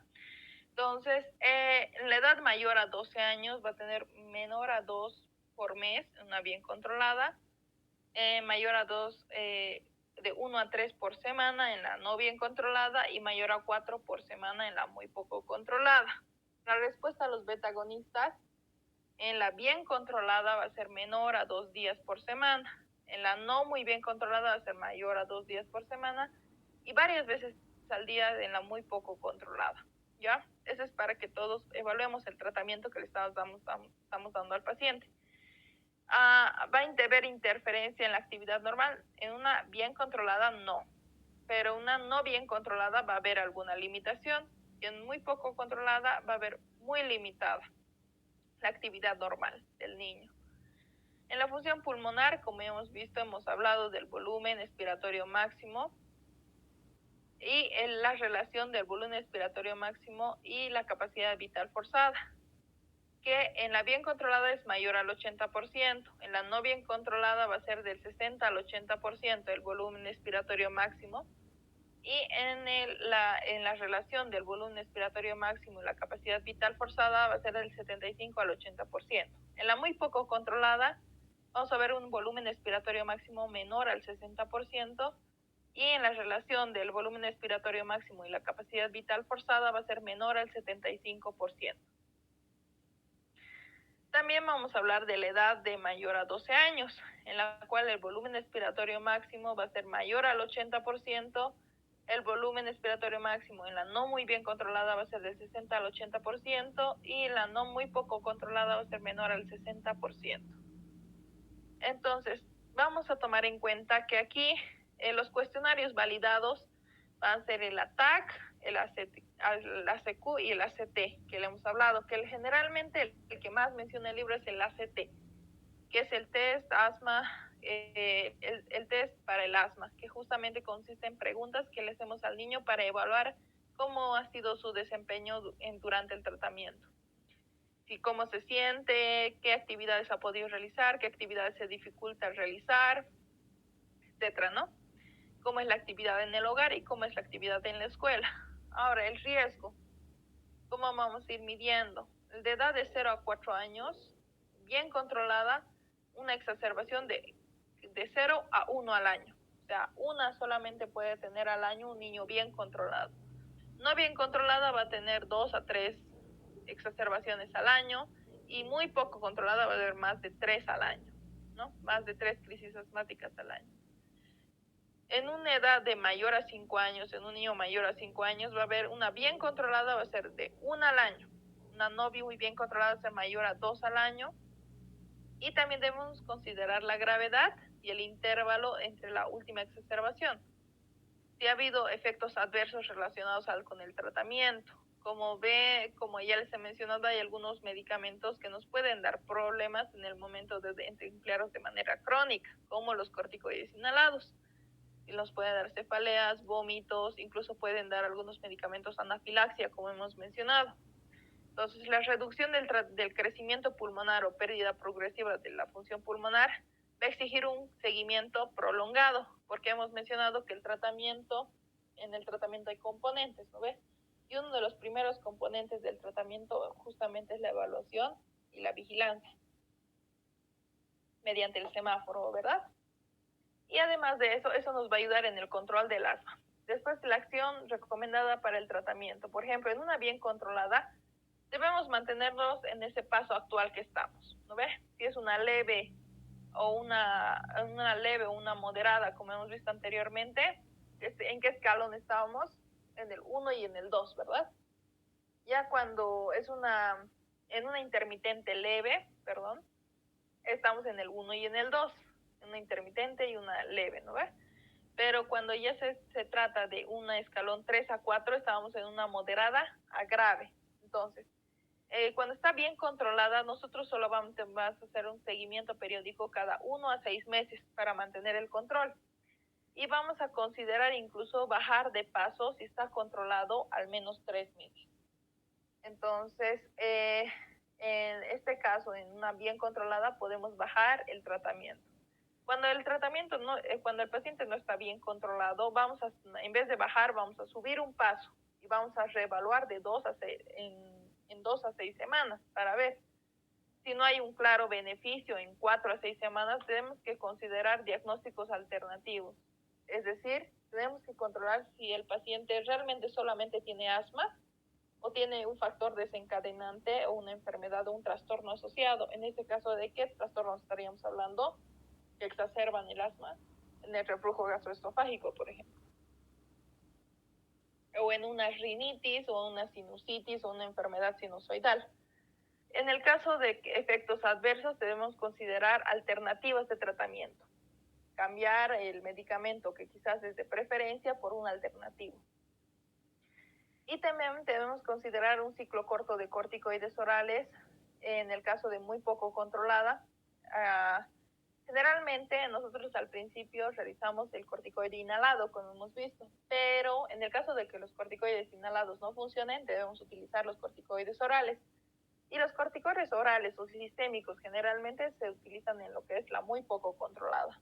Vamos a subir de paso 1 a 2 pasos y vamos a evaluar en 2 semanas. Si no hay un beneficio claro de 4 semanas, tenemos que ver nuevamente los diagnósticos alternativos, ajustar el tratamiento y si existen trastornos asociados, dar tratamiento para que no se exacerbe el asma. En los efectos adversos y considerar opciones alternativas también. En el caso de que el medicamento no esté dando, como vamos a ver posteriormente, hay medicamentos preferentes, o sea, que damos por preferencia, pero hay medicamentos en el caso de que en el paciente no funcione, que son los tratamientos alternativos. Ahora, ¿cuáles son estos pasos? ¿Qué debemos hacer en cada paso? Aquí estamos hablando de nuestros pasitos que debemos que dar para dar el diagnóstico, ¿no? Y tenemos que cómo abordar un asma, el tratamiento de asma en los niños, de 0 a 4 años. Entonces, un preferido, como les he dicho, es en el primer paso. Estamos en un asma intermitente. El primer paso, ¿cuál va a ser? Justamente un agonista beta-adrenérgico de acción corta a demanda. ¿Qué significa? Que el niño no va a tomar diariamente, sino cuando esté queriendo tener una crisis asmática o cuando tenga una crisis asmática, recién se le va a administrar un agonista de beta-adrenérgico de acción corta. Eso significa a demanda, cuando el niño lo requiera, en un asma intermitente. Después vamos a ir a un paso 2, incluso de un asma intermitente, que estaríamos hablando de un asma intermitente leve, en el cual va a haber un paso 2 y las dosis bajas van a ser del corticoide inhalado, van a ser unas dosis bajas de corticoide inhalado. Pero puede ser de que esas dosis bajas de corticoide inhalado no le estén haciendo bien al niño, no se vea una evolución favorable. En este caso, que las dosis bajas de corticoide inhalado no han funcionado, ¿qué debemos hacer? Tenemos que tener el cromoglicato y el montelukast, que es un tratamiento alternativo, que en este caso nos va a ayudar a reducir la inflamación. Como sabemos, el montelukast es un antagonista de los leucotrienos, entonces lo que habíamos mencionado, van a disminuir la inflamación. En el caso, es un tratamiento alternativo. En el caso de que el preferido, que es las dosis bajas de corticoides inhalados, no funcione. Hasta aquí, vamos a trazar una pequeña línea, ¿ya? En el cual vamos a valorar y vamos a controlar, ¿no? Vamos a poder descender escalones cuando va a ser posible, cuando sea posible, cuando el asma esté bien controlada por 3 meses, ¿ya? En el caso de que nosotros tengamos con dosis bajas, nosotros estamos manteniendo un asma bien controlada, bajamos al paso 1, que es solamente a demanda, pero por 3 meses, ¿no ve? Pero si en el paso 1 nosotros vemos que el niño, al bajarle a demanda, el niño tiene más crisis asmáticas, pues volvemos al paso 2.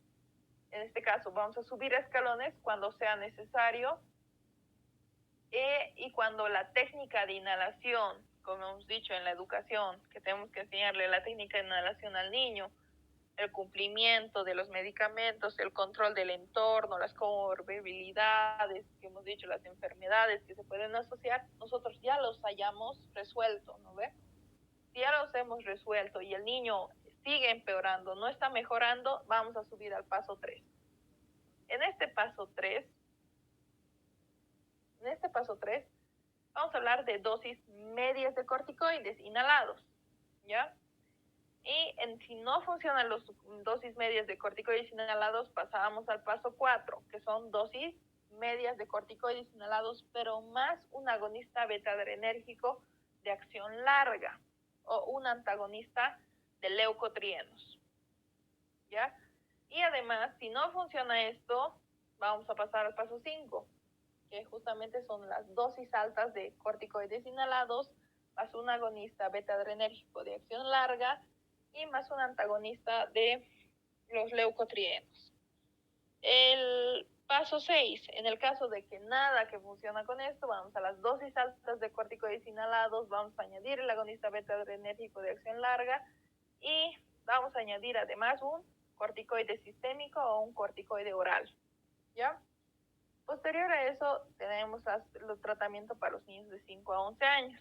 El preferido siempre va a ser el antagonista beta-adrenérgico de acción corta a demanda en el primer paso. Pero si no funciona esto, vamos al segundo paso, vamos a las dosis bajas de corticoides inhalados. No está respondiendo bien, vamos al alternativo, el cromoglicato de los antagonistas de leucotrienos, el nedocromilo y la teofilina, que hemos mencionado que la teofilina es mejor acompañada igual, ¿no? Y que tiene que ser supervisada por especialistas porque hemos visto que tiene varios efectos adversos, como la cefalea, los vómitos que hemos mencionado. Ahora, no está mejorando con el tratamiento alternativo, pasamos al paso 3, las dosis bajas de corticoides inhalados. Y ahí vamos a aumentarle lo que es un agonista beta-adrenérgico de acción larga, un antagonista de leucotrienos o la teofilina o dosis medias de corticoides inhalados. No está funcionando con esto, vamos al paso 4 y directamente le vamos a dar una dosis media de corticoide inhalado más un agonista beta-adrenérgico de acción larga. No funciona esto, vamos al alternativo, dosis media de corticoide inhalado más un antagonista de leucotrienos o teofilina. Y si no funciona esto, vamos recién al paso 5 y las dosis altas, vamos a dar una dosis alta de corticoide inhalado más un antagonista beta-adrenérgico de acción larga. No está funcionando esto, vamos a las dosis altas de corticoides inhalados, leucotrienos o teofilina. Y después, posteriormente, vamos a las dosis altas de corticoides inhalados, un antagonista beta-adrenérgico de acción larga y un corticoide sistémico. Como podemos observar, generalmente en el paso 6, más se está empleando lo que son los corticoides sistémicos. Y es importante, y la mayoría de las veces siempre va a ser este mismo mecanismo, que va a seguir añadiendo en escalonada, ¿no ves? Tenemos que darnos cuenta de esto, de los 6 pasos, para que nosotros sepamos dar bien el diagnóstico. En el asma intermitente, si se han podido dar cuenta, generalmente es a demanda, no estamos hablando de un tratamiento alternativo, un tratamiento que tiene que ser todos los días. En cambio, en el asma persistente, los medicamentos son diarios. O sea, el niño al desayunar debe tomar sus medicamentos todos los días. Entonces, eso debemos tomar en cuenta en todos los pasos. Debemos que tomar en cuenta que los fármacos sí hacen un buen trabajo, pero acompañado de la educación del paciente y del control de los factores ambientales, porque si solamente le das fármacos y no tienes un control ambiental ni tienes la educación del paciente o el paciente tiene una mala técnica de inhalación, el tratamiento va a ir, no va a ser correcto.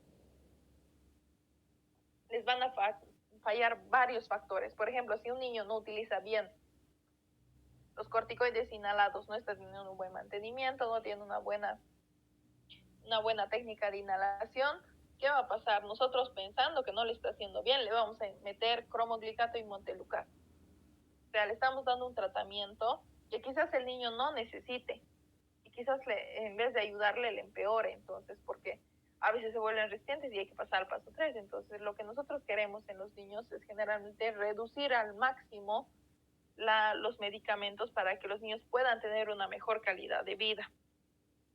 Entonces, en los casos de los niños de 5 años también debemos considerar lo que es la inmunoterapia, ¿ya? Pero la inmunoterapia subcutánea con alergenos es un tratamiento, la verdad, que se debe hacer solamente especializado por un personal especializado, en este caso el neumólogo pediatra.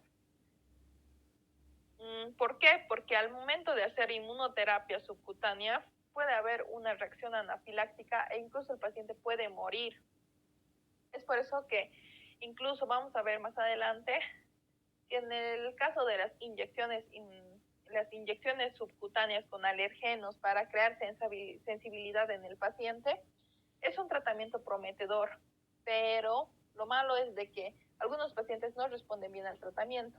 Es por eso que el médico especializado sabe que después de poner una inyección subcutánea de un alergeno y crear sensibilización por el mismo, tienen que esperar 3 horas en el consultorio antes de que el paciente se vaya a la casa, porque puede tener una recaída y pueden tener un shock anafiláctico y el paciente puede morir.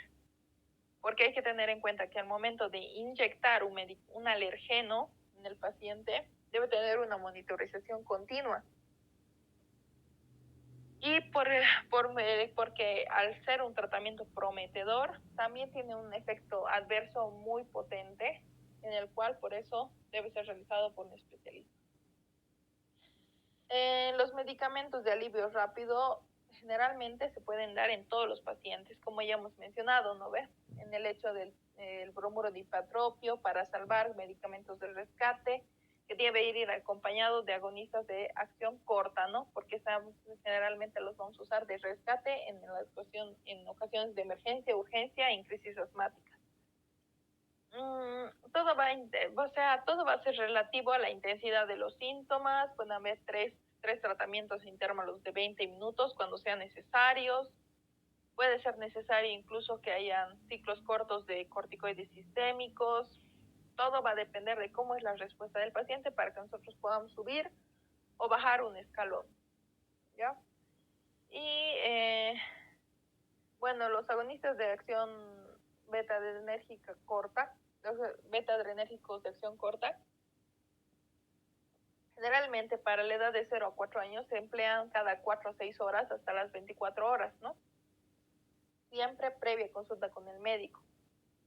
Y además de eso, hay que tener una precaución con el uso de agonistas de beta-adrenérgicos de acción corta, en el caso de que se utilicen más de 2 días por semana, ¿ya? Porque puede provocar un broncoespasmo inducido por el ejercicio, por ejemplo, ya que un control inadecuado en este aspecto puede subir, más bien en vez de ayudarle al paciente, puede subir un paso. O sea, subir un paso y por ahí el paciente está en 2, y al momento de que se utiliza mucho estos agonistas beta-adrenérgicos de acción corta por 10 días seguidos a la semana, entonces podemos causar resistencia en el paciente y este tratamiento ya no le va a funcionar. Entonces vamos a tener que subir un escalón por el simple hecho de que no ha tenido un buen control del ambiente. Ahora, también tenemos que hablar de el control de los factores que contribuyen a la gravedad del asma, ¿no? Vamos a tener que eliminar o reducir los factores ambientales, como hemos mencionado. Ya les hemos mencionado incluso de cómo. Ali, perdón. Blue. Ya va a ser medianoche. No sé si tal vez habría una parte donde podríamos, no sé si qué dicen las otras chicas, si lo pasamos para mañana, para que tampoco nos haga largo hoy. Pero mira el lío, pero que sea todo, porque ya estoy acabando en realidad. Solo faltan 4 diapos con esta, ¿no? Chicas, ¿qué dicen? No, esperen. Me estoy equivocando. ¿Cuántos diapos faltan? Aquí estamos. A ver, aquí. ¿Sí? Sí, faltan artitas nomás. Explicar. A ver, unas 10. Ay, quiero llorar. Ya. Sí, tu tema sí era súper largo. Son 24 hojas, ¿qué esperabas? Sí. Quiero llorar. No, no sé qué opinan. Con el resumen también vas a llorar. Ya más bien estoy haciendo ya el resumen. Ya. Chicas, ¿cómo es que dicen? No sé qué ¿Terminamos hoy día o quieren que lo llevemos para mañana?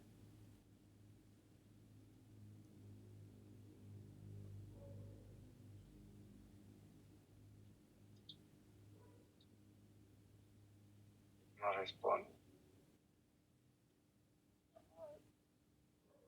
Se debió dormir ya. Ay, qué triste. Chicas, Lau, Romy. chicas, falta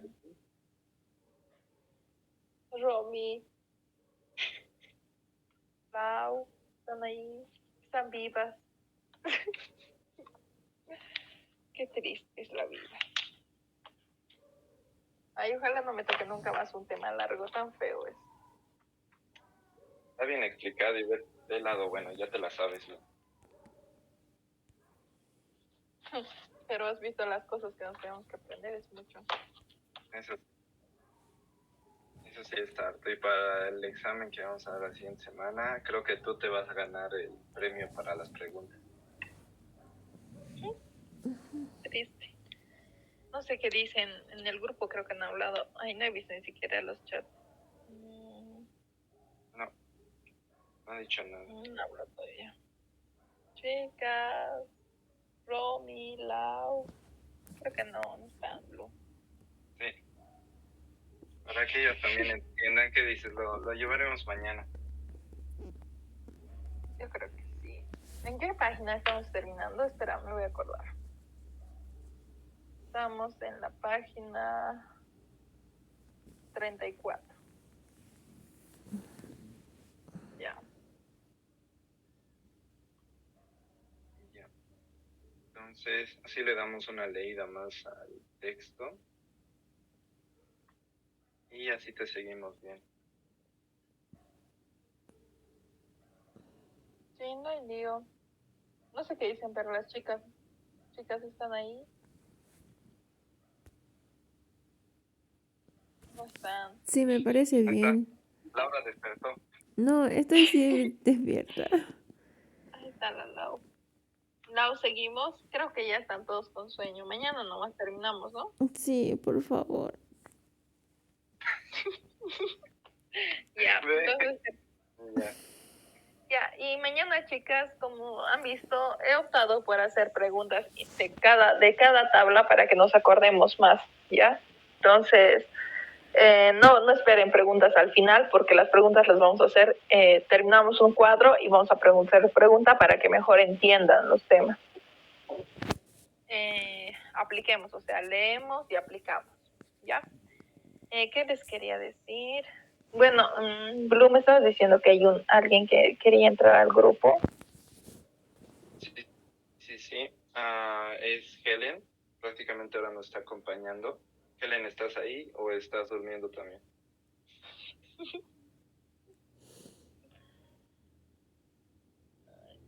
Helen, ¿estás ahí? Aquí estoy, dice. Helen, ¿te puedes presentar, porfa?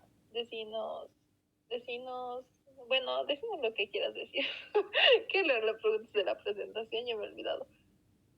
Bueno, tu nombre, después, ¿cuándo saliste de la carrera o si estás estudiando, bla, bla? ¿Algún dato más que nos quieras dar? Y luego la siguiente tenemos que incluir qué especialidad quieren hacer de cada uno. Ya. Eso, Helen, preséntate, porfa. Y nosotros luego te vamos a explicar, yo creo, con Blue, algo de la introducción de las reglas del grupo que ya hemos quedado al principio de la reunión. Hola chicos, mi nombre es Helen. Yo he salido de la facultad acabando internado todo el 2000.